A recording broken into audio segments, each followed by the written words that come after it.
Hi ಎಲ್ರಿಗೂ, ನಾನು ನಿಮ್ಮ ಟೆಕ್ಕಿ ಕನ್ನಡತಿ ರಮ್ಯಾ. ಎಲ್ಲರೂ ಹೇಗಿದ್ದೀರಾ? ನಾನು ಚೆನ್ನಾಗಿದ್ದೀನಿ, ಎಲ್ಲರೂ ಚೆನ್ನಾಗಿದ್ದೀರಾ ಅಂತ ಭಾವಿಸ್ತೀನಿ. ನನ್ನ ಈ ಪುಟ್ಟ ಪ್ರಪಂಚಕ್ಕೆ ನಿಮಗೆಲ್ಲರಿಗೂ ಸ್ವಾಗತ, ಸುಸ್ವಾಗತ. ನಾನು ನಿಮಗಿಲ್ಲಿ ನಾವು ಹೋಗಿರುವ ವಯನಾಡನ್ನು ನಿಮಗೆ ತೋರಿಸ್ತೀನಿ. ಇದು ಫಸ್ಟ್ ನಾವು ಹೋಗಿರೋದು ಪೂಕೋಡೆ ಲೇಕಿಗೆ. ಪೂಕೋಡೆ ಲೇಕಲ್ಲಿ ಹೇಗಿತ್ತು, ಎಷ್ಟು ಖರ್ಚಾಯಿತು, ಟೋಟಲ್ ವಯನಾಡ್ ಟ್ರಿಪ್ಪಿಗೆ ನಿಮಗೆ 2 ದಿನಕ್ಕೆ ಎಷ್ಟು ಬೇಕಾಗತ್ತೆ ಅಂತ ನಾನು ಹೇಳ್ತೀನಿ. ಇದು ಪೂಕೋಡೆ ಲೇಕಿಲ್ಲಿ ಬೋಟಿಂಗ್ ಇತ್ತು. ಬೋಟಿಂಗ್ ಅಂದರೆ 2 ಜನ 3 ಜನ ಅದಕ್ಕೆ ಬೇರೆ ಬೇರೆ ಪ್ರೈಸ್ ಇತ್ತು. 300 700 ಬೇಕಾದಾಗೆ. ನಾವು ಬೋಟಿಂಗ್ ಮಾಡಿರಲಿಲ್ಲ, ಯಾಕಂದರೆ ನನಗೆ 1 ವರ್ಷ 4 ತಿಂಗಳನ್ನ ಮಗು ಇರೋದ್ರಿಂದ ಅವನಿಗೆ ಲೈಫ್ ಜಾಕೆಟ್ ಹಾಕೋದಕ್ಕಾಗಲ್ಲ. ಸೊ ಲೈಫ್ ಜಾಕೆಟ್ ಇಲ್ಲದೇ ನಾನು ಕೂರಕ್ಕೆ ಇಷ್ಟಪಡಲಿಲ್ಲ. ಹಾಗಲ್ಲಿ ಇದಿತ್ತು, ಏನು ಒಂದು ಗಾರ್ಡನ್ ಇತ್ತು, ನೀವು ನೋಡಿದ್ರಲ್ಲ ಎಂಡಿಗೆ. ಹಾಗೆ ಇದು ಪೂಕೋಡೆ ಲೇಕಲ್ಲಿ ತೆಗೆದಿರುವಂತಹ ಫೋಟೋ. ಇದಾದಮೇಲೆ ನಾವು ಟ್ರೈಬಲ್ ವಿಲೇಜ್ ಅಂತ ಅದಕ್ಕೆ ಹೋದ್ವಿ. ಅಲ್ಲಿ ಜೀಪ್ ಸರ್ವಿಸ್ ಇತ್ತು. ಅಲ್ಲಿ ಜೀಪಿಗೆ ಸ್ವಲ್ಪ ವೆಯ್ಟ್ ಮಾಡಬೇಕಾಗತ್ತೆ. ಟ್ರೈಬಲ್ ವಿಲೇಜಿಗೆ ಹೋದ್ವಿ. ಅಲ್ಲಿ ತುಂಬಾ ಚೆನ್ನಾಗಿತ್ತು ಆ್ಯಕ್ಚುಲಿ. ಸೊ ಟ್ರೈಬಲ್ ಜನಾಂಗದವರು ಹೇಗಿರ್ತಾರೆ ಅಂತ ಹೇಳಿ, ಇದೆಲ್ಲ ಆರ್ಟಿಫಿಷಿಯಲ್, ಬಟ್ ನಮಗೆ ಒಂದು ಸತಿ ನೋಡೋದಕ್ಕೆ ತುಂಬಾ ಚೆನ್ನಾಗಿರುತ್ತೆ. ಪೂಕೋಡೆ ಲೇಕಲ್ಲಿ ನಮಗೆ ಎಂಟ್ರಿ ಫೀ, ಪಾರ್ಕಿಂಗ್ ಫೀ ಎಲ್ಲ ಇರುತ್ತೆ. ನಿಮಗೆ ಎಂಡಿಗೆ ನಾನು ಒಂದು ನೋಟಲ್ಲಿ ಬರೆದು ಎಷ್ಟು ಟೋಟಲ್ ಖರ್ಚಾಗುತ್ತೆ ಇಷ್ಟಕ್ಕೆ ಅಂತ ನಾನು ಹೇಳಿದ್ದೀನಿ. ಸೊ ನೋಡಿ, ಇದು ಟ್ರೈಬಲ್ ವಿಲೇಜ್ ಆಯಿತಾ. ಟ್ರೈಬಲ್ ವಿಲೇಜಲ್ಲಿ ಈ ಥರ ನೋಡಿ, ಎಷ್ಟು ಈ ಥರ ಹೋಗಬೇಕು. ನಮ್ಗೆ ಅಲ್ಲಿ ತನಕ ಜೀಪಲ್ಲಿ ಬಿಡ್ತಾರೆ, ಯಾಕಂದ್ರೆ ನಾವೇ ನಮ್ಮ ವೆಹಿಕಲನ್ನು ಬಿಡಲ್ಲ, ಯಾಕಂದರೆ ರೋಡ್ ಹಾಗಿದೆ. ಅಲ್ಲಿ ಅವರು ಜೀಪ್ ಸರ್ವಿಸ್ ಮಾಡಬೇಕಾದ್ರೆ ಅಷ್ಟು ಎಕ್ಸ್ಪರ್ಟೈಸ್ ಆಗಿದ್ದಾರೆ, ಯಾಕಂದರೆ ರೋಡ್ಗಳು ಆಗಿದೆ ತಿರ್ಗಾ ಮುರ್ಗಾ ಆಗಿ. ಸೊ ಅಷ್ಟು ಈಸಿಯಾಗಿ ನಮಗೆ ಹಾಗೆ ಹೋಗೋಕ್ಕಾಗೋದಿಲ್ಲ. ಸೊ ನೋಡಿ, ಈ ಥರ ಇದು ನಾವಿಲ್ಲಿ ಏನು ಗೊತ್ತಾ, ನಾವಿಲ್ಲಿ ಎನ್ನೂರು ಟ್ರೈಬಲ್ ವಿಲೇಜ್ ವಯನಾಡಲ್ಲಿ ಬಂದಿದ್ದೇವೆ. ಇಲ್ಲಿ ಏನಂತ ಹೇಳಿದರೆ, ಇಲ್ಲಿ ನಾನು ಜೀಪಲ್ಲಿ ಬರದೆ ಎಷ್ಟೋ ವರ್ಷಗಳಾಯಿತು. ಆ್ಯಕ್ಚುಲಿ ಹೇಳಬೇಕು ಅಂತ ಹೇಳಿದರೆ, ಜೀಪಲ್ಲಿ ಬರದೇ ತುಂಬ ವರ್ಷಗಳಾಯಿತು. ಸೊ ಈಗ ಇವತ್ತು ಜೀಪಲ್ಲಿ, ಅಂದರೆ ಪ್ರೈವೇಟ್ ವೆಹಿಕಲ್ ಮೇಲ್ಗಡೆ ಎಲ್ಲೋ ಇಲ್ಲ, ಸ್ವಲ್ಪ ವೆಯ್ಟಿಂಗ್, ಅಂದರೆ ಜೀಪಲ್ಲಿ 8 ಜನ ಆಗದೆ ಅವರು ಅದನ್ನು ಹೊರಡಿಸಲ್ಲ. ಅದೊಂದು ಇದು. ಅದು ಬಿಟ್ಟರೆ ಸೀನರಿ ಎಲ್ಲ ತುಂಬಾ ಚೆನ್ನಾಗಿದೆ. ಸೊ ಇಲ್ಲಿ ಬಂದಿದ್ದೀವಿ ನಾವು. ಸಖತ್ತಾಗಿದೆ, ಸೂಪರಾಗಿದೆ. ಸೊ ಎತ್ತರದ ಪ್ರದೇಶಗಳೆಲ್ಲ ಕೂಡ, ಇದು ಟ್ರೈಬಲ್ ವಿಲೇಜ್ ಕೂಡ ಅಷ್ಟೇ, ತುಂಬ ಎತ್ತರದ ಪ್ರದೇಶ. ಇದು ಕೆಳಗಡೆ ನೋಡಿ ಈ ಥರ ಇದೆ ಆ್ಯಕ್ಚುಲಿ. ನೋಡೋದಕ್ಕೆ ತುಂಬ ಚೆನ್ನಾಗಿದೆ. ಸೊ ಏನು ನೋಡಿ, ಹಿಂಗಿದೆ ಇದು. ಅಲ್ಲಿ ಒಂದೊಂದು ಮನೆಗಳಲ್ಲೂ ಕೂಡ ಒಂದೊಂದು ಕತೆ ಹೇಳುತ್ತೆ ಮನೆಗಳು. ಇಲ್ಲಿ ಕೂರಕ್ಕೆ ಒಂದು ಚೆನ್ನಾಗಿರೋ ಅಂಥ ಒಂದು ಈ ಥರ ಪ್ಲೇಸ್ ಇದೆ ಅಲ್ಲಿ. ಅದಾದಮೇಲೆ ಅದನ್ನ ದಾಟಿ ನಾವು ಮುಂದಕ್ಕೆ ಹೋಗುವಂಥದ್ದು. ಅಲ್ಲಿ ಒಂದು ಪರ್ಫಾಮೆನ್ಸ್ ಕೂಡ ಟ್ರೈಬಲ್ ವಿಲೇಜ್ ಅವ್ರು ಮಾಡೋ ಅಂಥದ್ದು ಪರ್ಫಾಮೆನ್ಸ್ ನಾನು ಮುಂದಕ್ಕೆ ಹಾಕಿದ್ದೀನಿ ನಿಮಗೆ. ನೋಡಿ, ಅಲ್ಲಲ್ಲಿ ಮನೆಗಳಿದೆ. ಎಲ್ಲ ಮನೆಗಳು ಒಂದೊಂದು ಕತೆಗಳನ್ನು ಹೇಳುತ್ತೆ, ಯಾಕಂದರೆ ಒಂದೊಂದು ಇದು ನೋಡಿ. ಜೀಪಲ್ಲಿ ನಾನು ಹೋಗದೆ, ಇಲ್ಲಿ ಈ ಥರ ಕರ್ಕೊಂಡು ಹೋಗ್ತಾರೆ ಆ್ಯಕ್ಚುಲಿ. ಜೀಪಲ್ಲಿ ಹೋಗದೆ ಎಷ್ಟೋ ಟೈಮ್ ಆಗಿತ್ತು ನಾನು. ಸೊ ಹಾಗೆ, ಸೊ ಈ ಥರ ಇತ್ತು ನೋಡಿ ಜೀಪ್ ಜರ್ನಿ. ನಾನು ತುಂಬ ಅಂದರೆ 2 ಸತಿ ಹೋಗೋದು ಬರೋದು ಆವಾಗ ಮಾಡಿರೋವಂಥದ್ದು. ಸೊ ಪ್ರತಿಯೊಂದು ಮನೆ ಕೂಡ ಒಂದೊಂದು ಕಥೆನ ಹೇಳ್ತಾ ಇತ್ತು. ನಾವೀ ಬೇಸಿಗೆಯಲ್ಲಿ ಹೋಗಿದ್ದು, ಆದರೂ ಕೂಡ ಎಷ್ಟು ತಂಪಾಗಿತ್ತು ಅಂತ ಹೇಳಿದರೆ, ನೀವು ನೋಡಿ ಅದೆಲ್ಲ ಅದರಿಂದ ಮಾಡಿರೋವಂಥದ್ದಲ್ವ, ಹಾಗಾಗಿ ತುಂಬಾ ತಂಪಾಗಿತ್ತು. ಇದು ನಾವೇನು ಬಾಗಿನ ಕೊಡ್ತೀವಲ್ಲ, ಅದು ಮಾಡ್ತಾರಲ್ಲ, ಅದರಲ್ಲಿ ಮಾಡಿರೋವಂಥದ್ದು ಮೊರದಲ್ಲಿ. ಸೊ ಅದೊಂದು ಅಷ್ಟು ತಂಪಾಗಿತ್ತು ಅದು ಮನೆ ಎಲ್ಲ ಕೂಡ. ಪ್ರತಿಯೊಂದು ಕತೆ ಅಂದರೆ ನೋಡಿ, ಹಳೆ ಕಾಲದಲ್ಲಿ ಹೇಗಿತ್ತು ಆ ಥರ ಎಲ್ಲನೂ. ಒಂದೊಂದು ಕಡೆ ಬಟ್ಟೆ ನೇಯ್ಯೋರು ಎಲ್ಲ ಕೂಡ ಅಲ್ಲಿ ಇದ್ದರು ಕೆಲವೊಂದು. ನೋಡಿ ಈ ಥರ ಇದೆ, ತುಂಬಾ ಚೆನ್ನಾಗಿದೆ. ನೀವು ನೋಡಿದರೆ ಮೇಲ್ಗಡೆ ನಾನು ತೋರಿಸಿದಲ್ಲ ಯಾವ ಥರ ಇತ್ತು ಅಂಥೇಳಿ. ಸೊ ತುಂಬಾ ತಂಪಾಗಿದೆ. ಹೊರಗಡೆ ಸುಡು ಬಿಸಿಲು, ಆದರೂ ಒಳಗಡೆ ತುಂಬಾ ತಂಪು ಇದ್ರು ಒಳಗಡೆ. ತುಂಬ ಚೆನ್ನಾಗಿದೆ ಕೂಡ ಪ್ಲೇಸ್. ಸೊ ಒಂದೇನಂದರೆ, ಟ್ರೈಬಲ್ ವಿಲೇಜಿಗೆ ಹೋಗೋದಕ್ಕೆ ಕೆಳಗಡೆಯಿಂದ ಜೀಪ್ ಸರ್ವಿಸ್ ಇದೆ. ಜೀಪಿಗೆ ವೆಯ್ಟ್ ಮಾಡಬೇಕಾಗುತ್ತೆ. ಒಂದು ಜೀಪಲ್ಲಿ 8 ಜನ ಹೋಗಬೇಕು. ಹಾಗಾಗಿ ಅವ್ರು ಏನಂದರೆ, ಒಂದು ಜೀಪಿಗೆ 8 ಜನ ಆಗದೆ ಅವರು ಸ್ಟಾರ್ಟ್ ಮಾಡಲ್ಲ. ಜೀಪ್ ಬೇಕಾದಷ್ಟು ಇರುತ್ತೆ, ರೆಡಿ ಕೂಡ ಇರುತ್ತೆ, ಬಟ್ 8 ಜನ ಆಗೋದಕ್ಕೆ ವೆಯ್ಟ್ ಮಾಡ್ತಾರೆ. ಅದೊಂದು ಸ್ವಲ್ಪ ಇದು. ಹಾಗಾಗಿ ಅದು ಬಿಟ್ಟರೆ ಬೇರೆ ಎಲ್ಲನೂ ಚೆನ್ನಾಗಿರುತ್ತೆ. ಒಂದು ಪರ್ಫಾಮೆನ್ಸ್ ತೋರಿಸಿದ್ದೀನಿ ನಿಮಗೆ.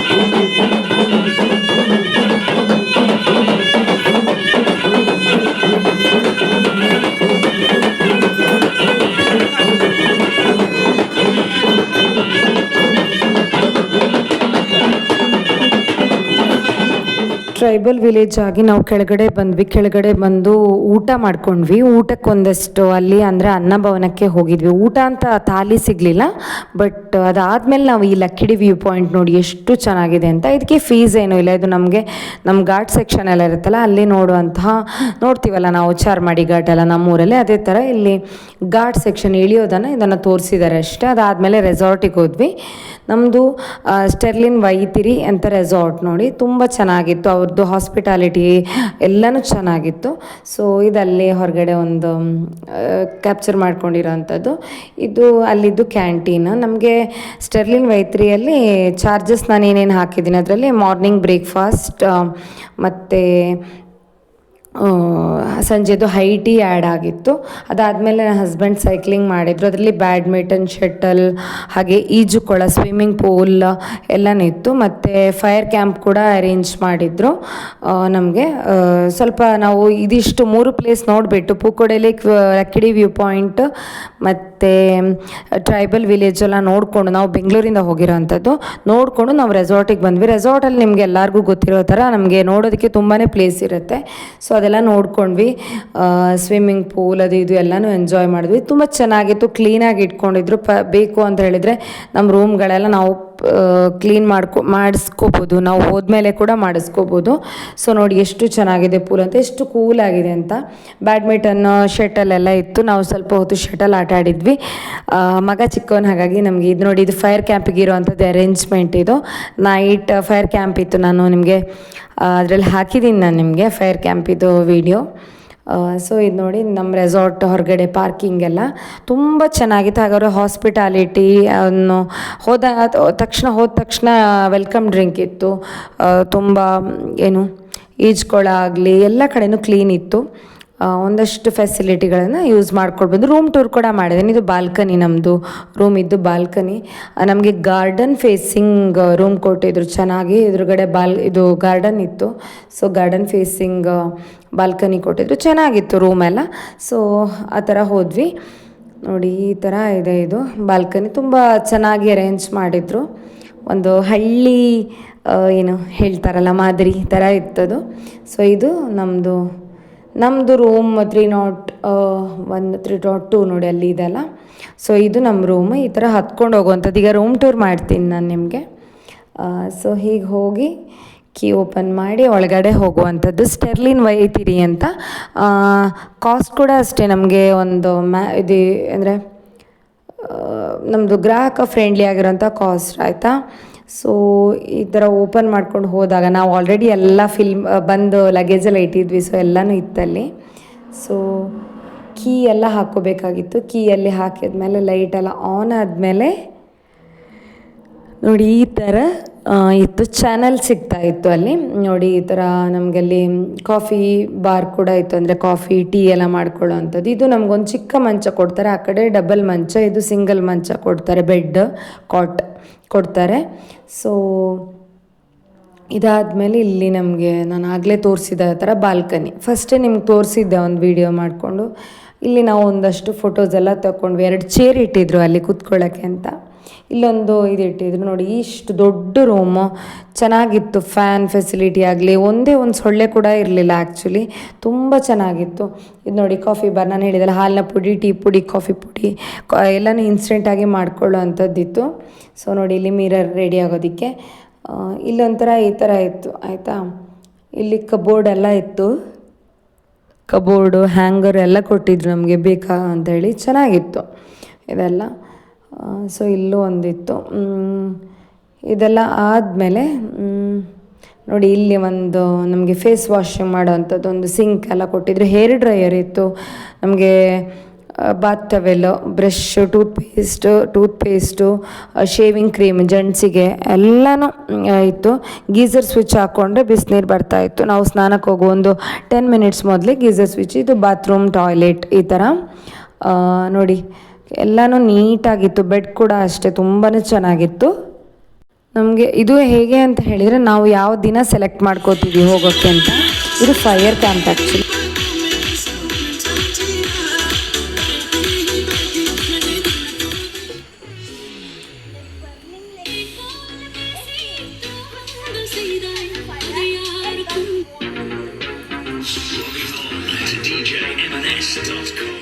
ಫೈರ್ ಕ್ಯಾಂಪ್ ಮುಗಿಸ್ಕೊಂಡು ನಾವಿಲ್ಲಿ ಊಟ ಎಲ್ಲ ಹೊರಗಡೆ ಮಾಡಿದ್ವಿ. ಊಟ ಇಲ್ಲಿ ನಮ್ಮ ಇದು ಪೇ ಮಾಡಿರೋದ್ರಲ್ಲಿ ನೈಟ್ ವ್ಯೂ ಈ ಥರ ಇತ್ತು. ನಾವು ಪೇ ಮಾಡಿರೋದ್ರಲ್ಲಿ ನೈಟಿದ್ದು ಡಿನ್ನರ್ ಕವರ್ ಆಗಲಿಲ್ಲ. ಸೊ ನೆಕ್ಸ್ಟ್ ಡೇ ನಾವು ಹೊರಟ್ಬಿಟ್ಟು ನಾವು ಬಂಡೀಪುರ ದಾಟಬೇಕಿತ್ತು. ಬಂಡೀಪುರ ದಾಟಬೇಕಾದ್ರೆ ನಮಗೆ ಅಲ್ಲಿ ಆನೆ ಒಂದು ಕಡೆ ಕಾಣಿಸ್ತು. ಬಂಡೀಪುರ ರಕ್ಷಿತಾರಣ್ಯದ ಮಧ್ಯೆ ನಾವು ಹೋಗಬೇಕು. ಅದನ್ನು ನಾವು ಹೆಂಗೆ ಅಂತ ಹೇಳಿದರೆ ಕಣ್ಣಲ್ಲಿ ನೋಡಿಕೊಂಡು ಅದರ ರಮ್ಯ ಮನೋಹರ ದೃಶ್ಯನ ನಿಜವಾಗ್ಲೂ ಕಣ್ಣಲ್ಲಿ ತುಂಬ್ಕೋಬೇಕು. ಅಷ್ಟು ಸಕ್ಕತ್ತಾಗಿ ಕಾಡಿನ ಮಧ್ಯೆ ಸ್ಲೋ ಆಗಿ ಅದು ಒಂದು ನಮಗೆ ಚೆಕ್ ಪೋಸ್ಟ್ ಸಿಗುತ್ತೆ. 2 ಚೆಕ್ ಪೋಸ್ಟ್ ಮಧ್ಯೆ ನಾವು 45 ಮಿನಿಟ್ಸಲ್ಲಿ ದಾಟಿ ಆಗಬೇಕು. ಕೌಂಟ್ರಲ್ಲಿ ಚೆಕ್ ಪೋಸ್ಟಿಗೆ ಒಂದು 20 ರೂಪೀಸ್ ತೊಗೋತಾರೆ ಅಲ್ಲಿ ಫಸ್ಟ್ಗೆ. ಸೊ ನೋಡಿ ಎಷ್ಟು ಚೆನ್ನಾಗಿದೆ. ಕೆಲವೊಂದು ಕಡೆ ಜಿಂಕೆ ನೋಡಿದ್ವಿ, ಕೆಲವೊಂದು ಕಡೆ ಅಂತೂ ಆನೆ ನೋಡಿದ್ವಿ. ಯಾರೋ ಒಬ್ಬರು ವೆಹಿಕಲ್ ನಿಲ್ಲಿಸಿ ನೋಡ್ತಾಯಿದ್ರು ಏನಪ್ಪ ಅಂತ. ಅಲ್ಲಿ ನಿಲ್ಲಿಸೋ ಹಾಗಿಲ್ಲ, ಬಟ್ ಸ್ಟಿಲ್ ಒಂದು ಸಣ್ಣ ಕ್ಯಾಪ್ಚರ್ ತೊಗೊಂಡ್ವಿ ಆನೆ ಕಾಣಿಸ್ತಲ್ವ ಅಂಥೇಳಿ. ನಿಮ್ಗೆ ಆ ಕ್ಯಾಪ್ಚರ್ ಹಾಕಿದ್ದೀನಿ. ಆ್ಯಕ್ಚುಲಿ ಒಬ್ಬರು ನಿಲ್ಲಿಸ್ಕೊಂಡು ನೋಡ್ತಾಯಿದ್ರು ಏನಪ್ಪ ಅಂತ, ಕಾಡಾನೆಗಳು. ಸೊ ಹಾಗಾಗಿ ತುಂಬ ಹೊತ್ತು ನಿಲ್ಲಿಸೋ ಆಗಿರಲಿಲ್ಲ. ಸೊ ಸ್ವಲ್ಪ ಹೊತ್ತು ನಿಲ್ಲಿಸ್ಕೊಂಡು ಮಾಡಿದ್ವಿ ವೀಡಿಯೋಸ್.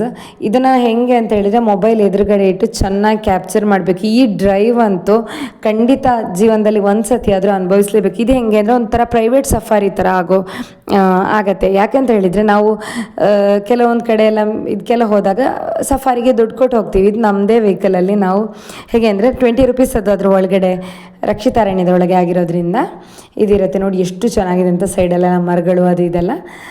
ಸೊ ಒಂಥರ ಪ್ರೈವೇಟ್ ಸಫಾರಿ ಹೋದಂಗೆ ಆಗುತ್ತೆ. ನಮಗೆ ಹೋಗುವಾಗ ಅದು ಇದು ಕಾಣಕ್ಕೆ ಸಿಗುತ್ತೆ. ಕೆಲವೊಂದು ಸತಿ ಯಾವಾಗಲೂ ಸಿಗುತ್ತೆ ಅಂತ ಹೇಳೋಕ್ಕಾಗೋದಿಲ್ಲ. ನಮಗೆ ಆನೆ ಸಿಕ್ತು ಬರಬೇಕಾದ್ರೆ. ಹೋಗಬೇಕಾದ್ರೆ ಜಿಂಕೆ ನೋಡಿದ್ವಿ 1-2 ಕಡೆ. ಕೆಲವೊಂದು ಪ್ರಾಣಿಗಳನ್ನು ನೋಡೋಕ್ಕೆ ಸಿಗ್ಬೋದು, ಬಟ್ ನಾವೆಲ್ಲೂ ನಿಲ್ಲಿಸಬಾರ್ದು. ಯಾಕಂದರೆ ಎಲ್ಲನೂ ಡೇಂಜರಸ್ ಆಗಿರೋದ್ರಿಂದ. ಈಗ ಆನೆ ಇದು ಏನಾಗುತ್ತೆ ಅಂತ ಹೇಳಿದರೆ ಸೀದಾ ಬಂದರೆ ಕಷ್ಟ ಆಗುತ್ತೆ. ಇಲ್ಲಿ ನಾವು ಸ್ಲೋ ಮಾಡಿದ್ದೀವಿ ನೋಡಿ, ಯಾರೋ ನಿಲ್ಲಿಸಿದ್ರು ಅಂಥೇಳಿ. ನೀವು ನೋಡ್ಬೋದು ಏನಿದೆ ಅಂತ ಹೇಳ್ಕೊಂಡು. ಸೊ ಎಲ್ಲನೂ ನೋಡ್ಕೊಂಡು ಹೋಗ್ತಾ ಇದ್ವಿ ನಾವು. ಸಖತ್ತಾಗಿತ್ತು ಈ ಥರ ವ್ಯೂನ. ನಮಗೆ ಲೈಫಲ್ಲಿ ನಮ್ಮ ಇದರಲ್ಲಿ ಸಫಾರಿ ಹೋಗಬೇಕಾದ್ರೆ ಹೆಂಗೆ ಅಂದರೆ ಸೀದಾ ತೊಗೊಂಡು ಹೋಗ್ತಾರೆ ಫಾಸ್ಟಾಗಿ ಅಲ್ವಾ. ಸೊ ನಮಗೆ ನೋಡೋಕ್ಕೆ ಅಂತ ಅಷ್ಟೇನು ಸಿಗೋದಿಲ್ಲ. ನಾವು ನಮ್ಮದೇ ವೆಹಿಕಲಲ್ಲಿ ಹೋದಾಗ ಸಫಾರಿ ಒಂಥರ ಪ್ರೈವೇಟ್ ಸಫಾರಿ ಈ ಥರ ಹೋಗೋದಕ್ಕೆ ತುಂಬಾ ಚೆನ್ನಾಗಿರುತ್ತೆ. ನೀವು ಇದನ್ನು ಯಾವತ್ತಾದರೂ ಲೈಫಲ್ಲಿ ಒಂದು ಸತಿ ಎಂಜಾಯ್ ಮಾಡಿ. ಖಂಡಿತ ಎಂಜಾಯ್ ಮಾಡ್ತೀರಾ. ಇಲ್ಲಿ ಡ್ರೈವ್ ಮಾಡೋದಕ್ಕೂ ಒಂಥರ ಖುಷಿ ಇರುತ್ತೆ. ಜೊತೆಗೆ ನೋಡೋದಕ್ಕೆ ಪರಿಸರ ಕೂಡ ಅಷ್ಟೇ ಚೆನ್ನಾಗಿರುತ್ತೆ. ಕಾಡಿನ ಮಧ್ಯೆ ರೋಡ್ ಒಂಥರ ವಿಶಾಲ ಥರ. ಕೆಲವೊಂದು ಕಡೆ ಸ್ಟ್ರೇಟ್ ರೋಡ್, ಕೆಲವೊಂದು ಕಡೆ ಏನು ವಂಕಿ ಆಗಿರೋಂಥ ರೋಡ್. ಬಟ್ ಎಷ್ಟು ಗ್ರೀನರಿ ಮಧ್ಯೆ ಬರ್ತಾ ಇದ್ದೀವಿ ಈ ಬೇಸಿಗೆಯಲ್ಲಿ ಕೂಡ. ಆ್ಯಂಡ್ ಅಲ್ಲೇ ಬರಬೇಕಾದ್ರೆ ಚೆನ್ನಾಗಿ ಗಾಳಿ ಬರುತ್ತೆ. ಅಷ್ಟು ಸೆಕೆ ಅಂತ ಅನಿಸೋದೇ ಇಲ್ಲ ನಮಗೆ. ಹಾಗಾಗಿ ಹೇಳ್ತಾ ಇದ್ದೀನಿ, ಈ ಜರ್ನಿನ ನೀವು ಎಂಜಾಯ್ ಮಾಡಬೇಕು. ನಾನು ಇದರಲ್ಲಿ ವಿಡಿಯೋದಲ್ಲಿ ಅರ್ಧ ಕೂಡ ನಾನು ಇದನ್ನೇ ಹಾಕಿದ್ದೀನಿ. ಯಾಕೆಂತ ಹೇಳಿದರೆ ಇದನ್ನು ನೀವು ಕಣ್ಣಲ್ಲಿ ನೋಡಿ ಎಂಜಾಯ್ ಮಾಡ್ತೀರಾ ಅಂಥೇಳಿ. ನೋಡಿ ಎಷ್ಟು ಸ್ಮೂತ್ ಡ್ರೈವ್ ಇಲ್ಲಿ ಅಂಥೇಳಿ, ಅಷ್ಟು ಖುಷಿ ಆಗುತ್ತೆ ಆ್ಯಕ್ಚುಲಿ. ನೋಡಿ ನೆಕ್ಸ್ಟ್ ಆನೆ ಕಾಣಿಸುತ್ತೆ ನಿಮಗೆ. ನೋಡಿ ಇಲ್ಲಿ ಆನೆ ಇದರಲ್ಲಿ ಕಾಣಿಸ್ತಾ ಇದೆ ಅಲ್ವಾ ಆನೆ. ಸೊ 2 ದೊಡ್ಡ ಆನೆಗಳು, ಒಂದು ಮರಿ ಆನೆ ಇತ್ತು. ನಾವು ಸ್ವಲ್ಪ ಸ್ಲೋ ಮಾಡ್ಕೊಂಡ್ವಿ, ಮತ್ತು ಭಯ ಆಯಿತು. ಸೊ ಅದಾದಮೇಲೆ ನಾನು ಒಂದು ಸ್ವಲ್ಪ ಹೈವೇಲಿ ಡ್ರೈವ್ ಮಾಡಿದೆ. ನನಗಿಷ್ಟ ಆ್ಯಕ್ಚುಲಿ. ಹೋಗಬೇಕಾದ್ರೆ ನಾನು ಬಂಡೀಪುರದಲ್ಲಿ ಮಾಡಿದ್ದೆ, ಬರಬೇಕಾದ್ರೆ ನಾನು ಸ್ವಲ್ಪ ನೋಡ್ತೀನಿ ಆ ಕಡೆ ಈ ಕಡೆ ಅಂತ ಹೇಳಿದೆ ಹಸ್ಬೆಂಡ್ಗೆ. ಸೊ ಹೋಗಬೇಕಾದ್ರೆ ನಾನು ಮಾಡಿದ್ದೆ, ಬಟ್ ಬರಬೇಕಾದ್ರೆ ಹಸ್ಬೆಂಡ್ಗೆ ನೀವೇ ಮಾಡಿ, ಇಲ್ಲಿ ನಂಗೆ ಸ್ವಲ್ಪ ಎಲ್ಲ ಕ್ಯಾಪ್ಚರ್ ಮಾಡ್ಕೋಬೇಕು ಅಂತ ಹೇಳಿಬಿಟ್ಟು ನಾನು ಇದು ಮಾಡಿದೆ. ಹೋಗ್ಬೇಕಾದ್ರೆ ನಾವು ಅರ್ಲಿ ಮಾರ್ನಿಂಗ್ ಬೆಂಗಳೂರಿಂದ ಹೊರಟಿದ್ದಲ್ವ, ಹಾಗಾಗಿ. ಸೊ ನೋಡಿ ಈ ಥರ ಇತ್ತು ನಮ್ಮ ಜರ್ನಿ. ಇದಾದಮೇಲೆ ನಾವು ಹೋಗಿದ್ದು ಎಡಕಲ್ಲು ಕೇವ್ಸ್ ಅಂತ ಹೇಳ್ಬಿಟ್ಟು. ಎಡಕಲ್ಲು ಕೇವ್ಸ್ ಅಂದರೆ ಅದೊಂಥರ ಟ್ರೆಕ್ಕಿಂಗ್ ಟೈಪು. ಅಲ್ಲಿ ಕೂಡ ಚಾರ್ಜಸ್ ಇರುತ್ತೆ. ನಾನು ಎಷ್ಟು ಏನು ಅಂತ ಹಾಕಿದ್ದೀನಿ, ಎಲ್ಲ ಕೂಡ ಎಂಡಿಗೆ ನಿಮ್ಗೆ ಹಾಕಿದ್ದೀನಿ. ನಾವು ಸ್ಯಾಟರ್ಡೇ ಮಾರ್ನಿಂಗ್ ಹೋಗಿ ಸಂಡೇ ಬಂದಿರೋವಂಥದ್ದು ನೈಟ್, ಅಂದರೆ ರೀಚ್ ಆಗಿರೋವಂಥದ್ದು. ಈ ಥರ ಹತ್ಕೊಂಡು ಹೋಗುವಂಥದ್ದು. ಮತ್ತು ನೋಡಿ ಈ ಥರ ಹತ್ಕೊಂಡು ಹೋಗ್ತಾ ನಮಗೆ ಅಲ್ಲಿ ಟಿಕೆಟ್ ತೊಗೊಳ್ಳೋವಂಥ ಜಾಗ ಸುಮಾರು ರೋಡಲ್ಲೇ ನಡಿಬೇಕು, ಆಮೇಲೆ ಈ ಥರ ಹತ್ತೋ ಪ್ಲೇಸ್ ಸಿಗೋವಂಥದ್ದು ಆಯಿತಾ. ಇದಾದಮೇಲೆ ನೋಡಿ ಮೇಲೆ ವ್ಯೂ ಪಾಯಿಂಟ್ ಯಾವ ಥರ ಇರುತ್ತೆ ಅಂತೇಳಿ. ಗುಹೆ ಅಂದರೆ ಈ ಥರ ಇತ್ತು ಆ್ಯಕ್ಚುಲಿ. ಇಲ್ಲೊಂದು ಕಡೆ ಹತ್ತೋದಂತೂ ಒಂಥರ ಸವಾಲೇ ಆಗೋಗಿತ್ತು ಆ್ಯಕ್ಚುಲಿ ಅದನ್ನು ದಾಟೋದು. ಸೊ ಹಾಗಾಗಿ ನೋಡಿ ಅದಾದಮೇಲೆ ಒಂದು ವ್ಯೂ ಪಾಯಿಂಟ್ ಸಿಕ್ತು. ಇದು ನಮಗೆ ಹೋಗ್ಬೇಕಾದ್ರೆ ಸಿಗುತ್ತೆ ಆಯಿತಾ. ಅಲ್ಲಲ್ಲಿ ಇದು ಕೋತಿಗಳಿದ್ವು, ಇದಿತ್ತು. ಅಲ್ಲಲ್ಲಿ ನಮಗೆ ಅಲ್ಲಿ ಏನೋ ನೆಲ್ಲಿಕಾಯಿ ಉಪ್ಪಲ್ಲಿ ಹಾಕಿರುವಂಥದ್ದು, ಪೈನಾಪಲ್ ಅಂದರೆ ಅನ್ನ ಸಣ್ಣನ ಹಾಕಿರುವಂಥದ್ದು ಎಲ್ಲ ಸಿಗುತ್ತೆ. ಅದೆಲ್ಲ ನಿಮ್ಗೆ ಹಾಕಿದ್ದೀನಿ ಇಲ್ಲಿ. ಇದು ಒಂದು ಅಂದರೆ ಎಂಡಲ್ಲಿ ನಾವು ಎಲ್ಲಿ ವ್ಯೂ ಪಾಯಿಂಟ್ ನೋಡ್ತೀವಿ ಅಲ್ಲಿ ಎಂಡಲ್ಲಿ ಇತ್ತು ಈ ಥರ. ಒಳಗಡೆ ಈ ಥರ ಇದೆ. ಇಷ್ಟು ಜನ ಇದ್ರು ಆ್ಯಕ್ಚುಲಿ ಕೇವ್ಸ್ ಒಳಗಡೆ. ಟ್ರೆಕ್ಕಿಂಗ್ ಅಂದರೆ ಒಂದು ಸ್ವಲ್ಪ ಹೋಗಿಬಿಟ್ಟು ಆಮೇಲೆ ಕೇವ್ಸ್ ಆಯಿತಾ. ಸಖತ್ತಾಗಿರುತ್ತೆ. 2 ಕೇವ್ಸ್ ಸಿಗುತ್ತೆ ನಮಗೆ ನೋಡೋದಕ್ಕೆ. ಅದರೊಳಗಡೆ ತುಂಬ ತಂಪಿರುತ್ತೆ ಕೂಡ, ತುಂಬಾ ಎಂಜಾಯ್ ಮಾಡಬೇಕು ಇದನ್ನು. ಸೊ ನೀವು ಇದನ್ನೆಲ್ಲ ಟ್ರೈ ಮಾಡಿ. ನಾವು ಎಡಕಲ್ ಕೇವ್ಸಿಗೆ ನಾವು ಬೆಳಗ್ಗೆ ಸ್ಟೆರ್ಲಿನ್ ವೈತ್ರಿ ರೆಸಾರ್ಟಿಂದ ಹೊರಟ್ವಿ ಬೆಳಗ್ಗೆ 9 ಗಂಟೆಗೆ. 10:15 ಅಲ್ಲಿ ಬಂದು ನಾವು ಸ್ಟಾರ್ಟ್ ಮಾಡಿದವರು 1 ಗಂಟೆ ಬೇಕು ನಮಗೆ ಮೇಲೆ ಕೆಳಗೆ ಎಲ್ಲ ಹೋಗಿ ಬರೋದಕ್ಕೆ. 1.5 ಗಂಟೆ 2 ಗಂಟೆ ಟೈಮೇ ಬೇಕಾಗುತ್ತೆ. ಸೊ ಅದೆಲ್ಲ ನೋಡಿಬಿಟ್ಟು ಮತ್ತೆ ಹೊರಟಿದ್ದು. ಮತ್ತು ಸೀದಾ ಬೆಂಗಳೂರು ಬಂದ್ವಿ. ಊಟ ಎಲ್ಲ ಮುಗಿಸ್ಕೊಂಡು ಬರೋದು ಅಷ್ಟೊತ್ತಾಗತ್ತೆ ಅಂತ. ಇದೊಂದು ರಿಸ್ಟ್ರಿಕ್ಟೆಡ್ ಏರಿಯಾ ಆಗಿತ್ತು ನಾವು ಬರಬೇಕಾದ್ರೆ. ಅಲ್ಲಿಂದ ಬರಬೇಕಾದ್ರೂ ಅಷ್ಟೇ ಒಂದು ಒಳಗಿನ ರೂಟಲ್ಲಿ ಬಂದ್ವಿ. ಎಷ್ಟೆಷ್ಟು ಚೆನ್ನಾಗಿರೋಂಥ ಮನೆಗಳು ಇಲ್ಲಿ ನೋಡಿ, ನಿಮಗೆ ನೋಡ್ಬೋದು ರೇಟ್ ಹೆಂಗಿದೆ ಅಂತ. 1209 ಸ್ಟೆರ್ಲಿನ್ ವೈತ್ರಿಗೆ. ಪೂಕಡೆ ಲೇಕಲ್ಲಿ ಪಾರ್ಕಿಂಗ್ ಫೀ 15. ಇಲ್ಲಿ ಎಂಟ್ರೆನ್ಸ್ ನನಗೆ 50 ಅಂದರೆ ಒಪರ್ ಹೆಡ್ 50. ಮತ್ತು ಬೋಟಿಂಗ್ ತೊಗೊಂಡ್ರೆ ಸಪ್ರೇಟ್ ಇರುತ್ತೆ. ಹಾಗೆ 80 ರುಪೀಸಲ್ಲಿ ಟ್ರೈಬಲ್ ವಿಲೇಜಲ್ಲಿ ಜೀಪ್ ಸರ್ವಿಸಿಗೆ 50 ಎಂಟ್ರಿ ಫೀ, ಹಾಗೆ 50 ಪಾರ್ಕಿಂಗ್, ಹಾಗೆ 364 ಲಂಚಿಗಾಯಿತು ನಮಗೆ. ಲಕ್ಕಿಡಿ ವ್ಯೂ ಪಾಯಿಂಟ್ ಏನೂ ಇಲ್ಲ, ಫ್ರೀ ಆಗಿರುತ್ತೆ. 310 ನೈಟ್ ಡಿನ್ನರ್ಗಾಯಿತು. ಹಾಗೆ 50 ನಮಗೆ ಎಂಟ್ರಿ ಫೀ. ಎಡಕಲ್ಲು ಕೇವ್ಸಲ್ಲಿ ಆಯಿತು. 30 ಪಾರ್ಕಿಂಗ್ ಫೀ ಆಯಿತು. ಆಮೇಲೆ 365 ಲಂಚ್ಗೆ. ಹಾಗೆ 6000 ಸಮಥಿಂಗ್ ನಮಗಾಗಿತ್ತು. ಮತ್ತು ಪೆಟ್ರೋಲ್ ಏನು ಶಾಪಿಂಗ್ ಮತ್ತು ಟೋಲ್ ಇದೆಲ್ಲ ಬೇರೆ 6393 ಇದಾಗಿತ್ತು. 2 ದಿನಕ್ಕೆ ಅಷ್ಟೇ ಆಗಿದ್ದು. ಪೆಟ್ರೋಲ್ ಮತ್ತು ಶಾಪಿಂಗ್ ಇದ್ದು ಟೋಲ್ ಇದೆಲ್ಲ ಆ್ಯಡ್ ಮಾಡಿಲ್ಲ. ಯಾಕಂದರೆ ಕಾರ್ ಯಾವ್ದು ಯೂಸ್ ಮಾಡ್ತೀರಾ, ಮೈಲೇಜ್ ಎಷ್ಟು ಕೊಡುತ್ತೆ ಎಲ್ಲನೂ ಮ್ಯಾಟರ್ ಆಗುತ್ತೆ. ಶಾಪಿಂಗ್ ಕೂಡ ಅಷ್ಟೇ ಮ್ಯಾಟರ್ ಆಗುತ್ತೆ. ಊಟದ್ದು ಹೆಚ್ಚು ಕಮ್ಮಿ ಅಷ್ಟೇ ಆಗ್ಬೋದು ಅಂತೇಳಿ ಇಟ್ಕೊಂಡಿದ್ದೀನಿ. ಸೊ ನೀವು ಈ ಪ್ಲೇಸ್ಗೆಲ್ಲ ಹೋಗಿ ಹೆಂಗೆ ಅನ್ನಿಸ್ತು ಅಂತ ಹೇಳಿ ನನಗೆ. ನಾನು ನಿಮ್ಗೆ ಸಿಗ್ತೀನಿ ಮುಂದಿನ ವ್ಲಾಗಲ್ಲಿ. ಅಲ್ಲಿವರೆಗೂ ಟಾಟಾ ಬಾಯ್.